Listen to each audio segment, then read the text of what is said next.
Hi விவோஸ், இன்றைக்கான வீடியோவில் என்ன நடக்குதுன்னு பார்க்கறதுக்கு முன்னாடி என்னோட சேனலை ஃபஸ்ட் டைம் பார்க்குறீங்கன்னா லைக் அண்ட் ஷேர் பண்ணுங்கள், மறக்காமல் கொஞ்சம் சப்போர்ட் பண்ணுங்கள். வாங்க வீடியோக்குள்ளே போகலாம். வீடியோ பார்த்தீங்கன்னா ரொம்பவே விறுவிறுப்பாக போயிட்டுருக்குன்னே சொல்லலாம். நேற்று அந்த குறி சொல்கிறவங்க நம்ம சாமுண்டீஸ்வரி கிட்ட அந்த மாதிரி ஒரு விஷயத்த சொன்னதுலேருந்து நம்ம சாமுண்டீஸ்வரிக்கு ஒரே மனசே சரியில்லாமல் இருக்காங்கன்னே சொல்லலாம். இந்த பக்கம் நம்ம சந்திராவும் ஒரே பீதியாகவே இருக்காங்க. நம்ம பண்ணுறது அக்காவுக்கு ஏதாவது தெரிஞ்சிருக்குமோ, நம்ம மேலே ஏதாவது சந்தேகம் வந்துட்டு இருக்குமோ அப்படின்னு சொல்லிட்டு ஒரு பக்கம் அவங்க ஒரு பயத்தோடு வந்து யோசிச்சுக்கிட்டே இருக்காங்க. இந்த பக்கம் பார்த்தீங்கன்னா மறுநாள் காலையில் ஆகிடுது. உடனே வந்து நம்ம மயில் வந்துடுறாங்க. சந்திரா கிட்ட வந்து சொல்கிறாங்க, என்ன சின்ன அத்தை, நீங்கள் விட்ட சவாலையே நீங்கள் மறந்துட்டீங்களா? மறந்துட்டு நீங்கள் மாட்டின ஹாயாக இருக்கீங்க.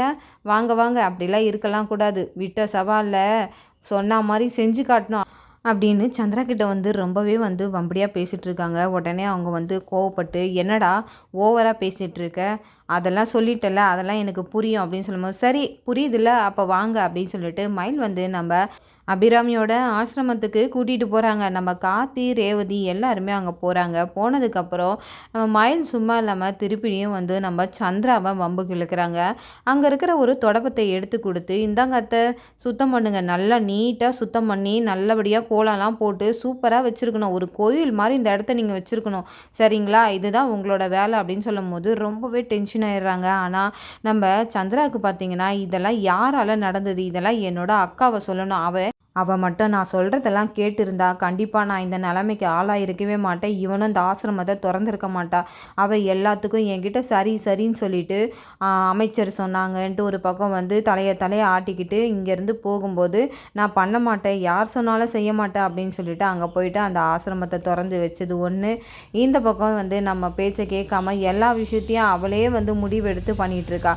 இதெல்லாம் யாரால்? இவளால் தான் நான் இன்றைக்கி இவனுங்க முன்னாடி அவமானப்பட்டு நிற்கிறேன். அவளை மட்டும் நான் சும்மாவே விடக்கூடாதுன்னு சொல்லிட்டு நம்ம சாமுண்டீஸ்வரி மேலே அந்த கோவத்தை திருப்பிடுறாங்க. ரொம்பவே கோவமாக இருக்காங்க.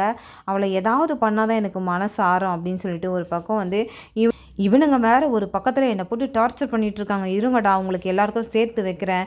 நான் தோற்று போகிற மாதிரி தான் இருக்கும், ஆனால் ஒரு நாள் கண்டிப்பாக நான் ஜெயிப்பேன். அன்றைக்கி யாருமே எந்திரிக்க முடியாத அளவுக்கு நான் அடி கொடுப்பேன் அப்படின்னு சொல்லிட்டு நம்ம சந்திரா மனசில் நினச்சிக்கிட்டே அந்த ஆசிரமத்தை பெருக்கிட்டே இருக்காங்க. இந்த பக்கம் அந்த வேலையெல்லாம் முடிச்சுட்டு உடனே வந்து நம்ம சிவனாண்டியை போய் பார்க்குறதுக்காக போகிறாங்க. ஒரு பக்கம் சிவனாண்டி சொல்கிறாங்க, சந்திரா, நீ எந்த அளவுக்கு கஷ்டப்பட்டு அந்த இடத்த பெருக்கணுன்றத நான் பார்த்தேன் சந்திரா, எனக்கு ரொம்பவே கஷ்டமாக இருந்தது அப்படின்னு சொல்லிட்டு நம்ம சிவனாண்டியும் சந்திரா கிட்ட சொல்லிட்டு இருக்காங்க.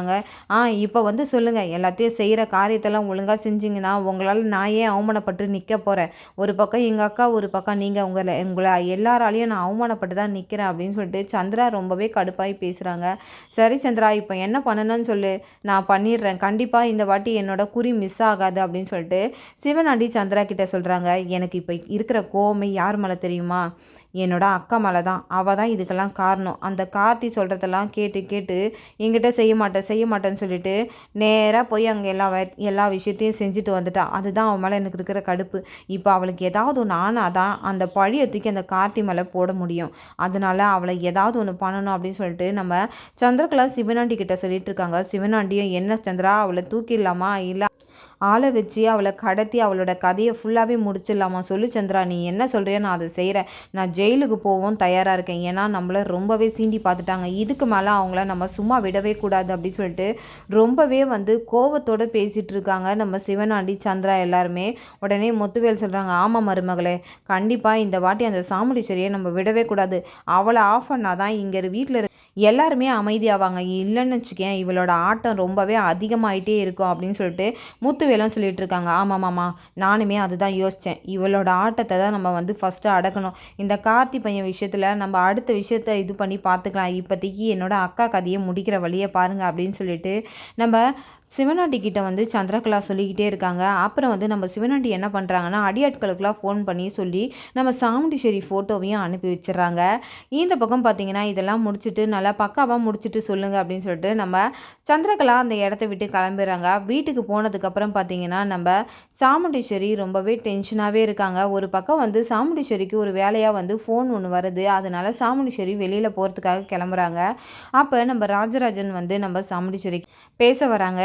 எங்கே சாமுண்டீஸ்வரி போகிற, இந்த மாதிரி ஏதோ ஒரு மாதிரி அப்செட்டாகவே இருக்க, இப்போ எதுக்கு நீ வெளியில் போகிற, ஒரு 2 நாளைக்கு நீ வெளியில் போகாமல் இரு, அந்த அம்மா வர இப்படி சொன்னது எனக்குமே மனசு ரொம்பவே கஷ்டமாக இருக்குது, உனக்கு எதனா ஆயிடுச்சுன்னா இந்த குடும்பத்தில் இருக்கவங்க யாருமே நாங்கள் தாங்க மாட்டோம், அதனால் நீ இப்போ நிதானமாக இல்லை, அதனால் நீ வெளியிலலாம் எங்கேயுமே போகாத, ஒரு 2 நாளைக்கு ரெஸ்டட் அப்படின்னும் போது சாமுண்டீஸ்வரி சொல்கிறாங்க, அதெல்லாம் எனக்கு ஒன்றும் இல்லைங்க, நான் நல்லா தான் இருக்கேன், நீங்கள் எதுக்கும் கவலைப்படாதீங்க அப்படின்னு சொல்லிட்டு நம்ம சாமுண்டீஸ்வரி வெளியில் புறப்பட்டு போகிறதுக்காக போகிறாங்க. ஆனால் வீட்டில் இருக்கிறவங்களுக்கு யாருக்குமே வந்து உடன்பாடு கிடையாது. ஏன்னா அந்த அம்மா சொல்லிட்டு போனதுலேருந்து எல்லாருமே ஒரு மாதிரியாக தான் இருக்காங்க. இவங்களுக்கு ஏதாவது ஆகிடுமோ அந்த பயத்திலே எல்லாருமே இருக்காங்க.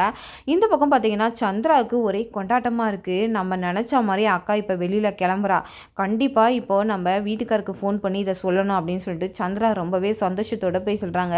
நம்ம நினச்ச மாதிரி அக்கா வெளியில் கிளம்புறா, நீங்கள் பிளான் போட்ட மாதிரி வந்து அதை வந்து நல்லபடியாக எக்ஸிக்யூட் பண்ணுங்க அப்படின்னு சொல்லிட்டு சந்திராவும் வந்து சிவனாண்டி கிட்ட சொல்கிறாங்க. ஆமாம் சந்திரா, நானுமே ஆட்களுக்கு ஃபோன் பண்ணியே சொல்லிட்டேன், சாமுண்டீஸ்வரி ஃபோட்டோவையும் அனுப்பிட்டேன், நீ எதுக்கும் கவலைப்படாத, இந்த வாட்டி உங்கள் அக்காவோட கதையை நம்ம முடிச்சிடலாம் அப்படின்னு சொல்லிட்டு ரொம்பவே தீவிரமாக இறங்குறாங்க. இந்த பக்கம் பார்த்தீங்கன்னா நம்ம சாமுண்டீஸ்வரியும் கார் எடுத்துக்கிட்டு போயிட்டே இருக்காங்க. போகிற வழியில் பார்த்தீங்கன்னா அடியாட்கள் வந்து அந்த காரை மறிக்கிறாங்க. மறிச்சிட்டதுக்கப்புறம் சாமுண்டீஸ்வரிக்கு ரொம்பவே கோவம் வந்து காரை விட்டு இறங்குறாங்க. யாரா நீங்கள், எதுக்காகடா இந்த காரை மறிச்சிங்க அப்படின்னு சொல்லிட்டு ரொம்பவே வந்து கோவமாக பேசுகிறாங்க. உடனே பின்னாடி இருந்த ஆட்கள் எல்லாருமே நம்ம சாமுண்டீஸ்வரி தலையில் அடித்து மயக்க போட வச்சிடுறாங்க. உடனே கோவப்பட்டு ரொம்பவே அதிகமாக தாக்குனதுனால அவங்க மயக்கம் அடைஞ்சிடுறாங்க.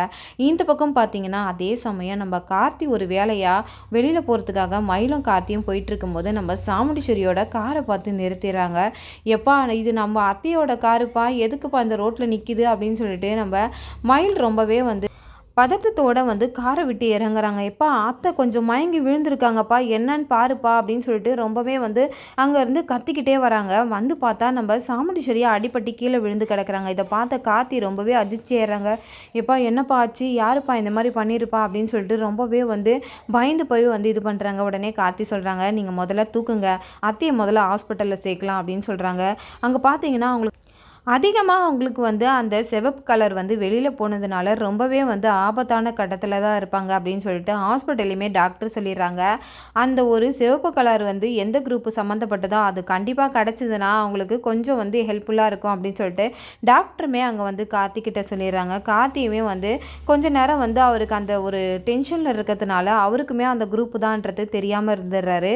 கொஞ்ச நேரம்க்கு அப்புறம் மயில்கிட்ட கேட்குறாங்க, டாக்டர் என்ன சொன்னாங்கன்னா இந்த மாதிரி அந்த சிவப்பு கலர் வந்து இந்த குரூப் இருக்கணுமாப்பா, அதனால தான் அவங்க சொல்கிறாங்க அப்படின்னும் போது உடனே வந்து என்னோட குரூப்பும் அதுதான் அப்படின்னு சொல்லிட்டு உடனே நம்ம சாமுண்டீஸ்வரிக்கு அந்த சிவப்பு கலரை வந்து நம்ம கார்த்தியே போயிட்டு முன் வந்து கொடுக்குறாங்க. உடனேமே வந்து நம்ம சாமுண்டீஸ்வரியும் உயிருக்கு ஆபத்தான கட்டத்தில் இருந்து வந்து அவங்க பொழைச்சிட்றாங்கன்னே சொல்லலாம். இந்த பக்கம் வந்து சாமுண்டீஸ்வரி வீட்டுக்கு எல்லாருக்கும் ஃபோன் பண்ணி சொல்கிறாங்க. உடனே வந்து எல்லாருமே பதறி போய் உடனே வந்து நம்ம ரேவதி என்னப்பா ஆச்சு அம்மாவுக்கு அப்படின்னும் போது இந்த மாதிரி அடிபட்டுச்சாமா, மாப்பிள்ளை தான் ஹாஸ்பிட்டலில் கூப்பிட்டு போய் சேர்த்துருக்காங்க அப்படின்னு சொல்லும் போது எல்லாருமே ரொம்பவே பதட்டத்தோடு ஹாஸ்பிட்டலுக்கு வராங்க. இந்த பக்கம் சந்திராவும் ரொம்பவே பதட்டமாக இருக்கிற மாதிரியே ஆக்டிங் கொடுத்துட்டு என்ன ஆச்சு என்னோட அக்காவுக்கு, அதுக்கு தான் அவளை தனியாக போக வேண்டாம் சொன்னேன் அப்படின்னு சொல்லிட்டு ஒரு ஆக்டிங்கை கொடுத்துட்டு நம்ம சந்திராவும் அவங்க கூட வராங்க. ஹாஸ்பிட்டல்லேருந்து வந்து பார்த்தா சாமுண்டீஸ்வரியோட நிலைமை ரொம்பவே வந்து மோசமாக இருக்குன்னே சொல்லலாம். அந்த அளவுக்கு வந்து அவங்கள அடியாட்கள் வந்து தாக்கியிருப்பாங்க. இந்த பக்கம் பார்த்திங்கன்னா நம்ம கார்த்தி வந்து ரத்தம் கொடுத்ததை நம்ம ராஜராஜன் சாமுண்டீஸ்வரி கிட்ட கண்ணு முடிச்சதுக்கப்புறம் சொல்கிறாங்க, இந்த மாதிரி உன்னோட உயிரையே காப்பாற்றினது வந்து நம்ம மாப்பிள்ளை தான், அவர் இல்லைனா இன்னைக்கு நீ இல்லை அப்படின்னு சொல்லிட்டு ராஜராஜன் சாமுண்டீஸ்வரி கிட்ட சொல்லிட்டு இருக்காங்க. சாமுண்டீஸ்வரியுமே வந்து இதை கேட்டுட்டு ரொம்பவே அமைதியாக இருக்காங்க. இதெல்லாம் பார்த்த சந்திரா என்ன இவன் அமைதியாகவே இருக்கா, ஒரு வேளை இவனை ஏற்றுக்கிட்டாலோ அப்படின்னு சொல்லிட்டு ஒரு பக்கம் பதட்டமாகவே இருக்காங்க. ஆனால் இதெல்லாம் நினச்சா நம்ம சாமுண்டீஸ்வரி என்ன பண்ணுறாங்கன்னா திடீர்னு கார்த்தியை பார்த்து கையெடுத்து கும்பிட்றாங்க. என்னோட உயிரை காப்பாற்றினதுக்கு நன்றின்னு சொல்லிட்டு கார்த்திகிட்ட மன்னிப்பு கேட்குறாங்க. இதை பார்த்த நம்ம சந்திரகலா ரொம்பவே அதிர்ச்சி ஆயிடுறாங்க. என்ன நம்ம ஒன்று நினச்சி இவளை ஒரு பிளான் பண்ணால் இவ ஒன்று நினச்சி இவங்கிட்ட வந்து பேசுகிறாளே, எனக்கு ஒன்றுமே புரியலையே, கூடிய சீக்கிரத்தில் இவ மாறிடுவாளோ, அப்படிலாம் மாறவே கூடாது அப்படின்னு சொல்லிட்டு நம்ம சந்திரகலா ஒரு பக்கம் யோசிச்சுட்டு இருக்காங்க ரொம்பவே டென்ஷனாக. இதை பார்த்த நம்ம ரேவதி நம்ம ராஜராஜன் ரொம்பவே சந்தோஷப்படுறாங்க. கெட்டதுலேயும் ஒரு நல்லது நடந்திருக்கு அப்படின்னு சொல்லிட்டு அந்த நேரத்தில் அவங்க எல்லாருமே சொல்லிக்கிறாங்க. இந்த பக்கம் பார்த்தீங்கன்னா நம்ம மயிலையும் கார்த்தியும் தான் காட்டுறாங்க. கார்த்தியும் மயிலும் வந்து பேசிக்கிறாங்க. எப்பா அத்தையை இந்த மாதிரி நிலைமைக்கு ஆளாக்குனது யாருப்பா, ஒரு வேளை சின்ன அத்தையாக இருக்குமோ அப்படின்னு சொல்லிட்டு மயில் சொல்லிட்டு இருக்காங்க. இதோட பார்த்தீங்கன்னா இந்த ரிவ்யூ முடியுது. என்னோட ரிவ்யூ உங்களுக்கு பிடிச்சிருந்தா மறக்காமல் உங்களோட கமெண்ட்களை என்னோட கமெண்ட் பாக்ஸில் தெரிவிங்க. வீடியோ பார்த்துட்டு இருக்கேங்க எல்லாருமே என்னோட சேனலுக்கு சப்போர்ட் பண்ணுங்கள். தேங்க்யூ.